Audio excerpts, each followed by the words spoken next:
à présent à la page culture du vendredi avec vous, Catherine Bouvet. Bonsoir. Et on commence cette page avec du jardinage et de la poésie. Là, il va falloir nous expliquer.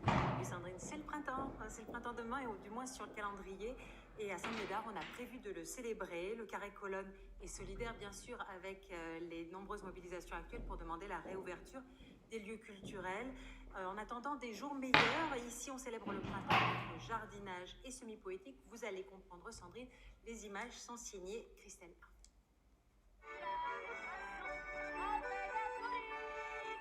Un classique de la chanson française à un arrêt de bus, c'est un peu le spectacle vivant qui s'invite cette semaine dans le quotidien des habitants de Saint-Médard, à l'image du duo éphémère de Jojo et Laurine.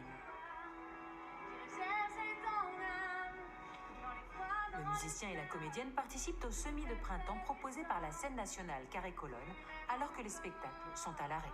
L'idée, c'était avec notre compagnie associée Opéra Pagaille de faire une opération pour retrouver le lien et puis participer non pas au spectacle vivant, mais au vivant tout simplement, en faisant des semis de légumes, mais aussi des semis poétiques, des semis artistiques. Autour d'un peu de jardinage, chacun est invité à planter quelques graines qui seront préservées 2 mois dans un pot dans le hall du théâtre devenu serre. La culture, en somme, refleurira très bientôt pour tous. Et cet atelier est plutôt bien accueilli par les passants. De la légèreté, du plaisir, voilà, d'un moment de partage. On peut pas faire la fête, on peut pas faire de spectacle, mais on peut quand même trouver des interstices pour se rencontrer et essayer de célébrer le printemps, là en l'occurrence ensemble, mais voilà, des petits moments d'humanité.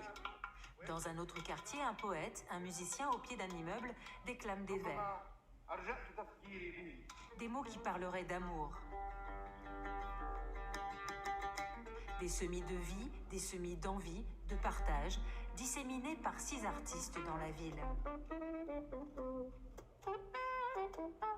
Comme cet air dans les airs du saxophoniste, sur le toit du carré, du haut de son carlet, il aura rythmé ses dernières journées, matin, midi et soir, et certains, paraît-il, s'y seraient déjà habitués.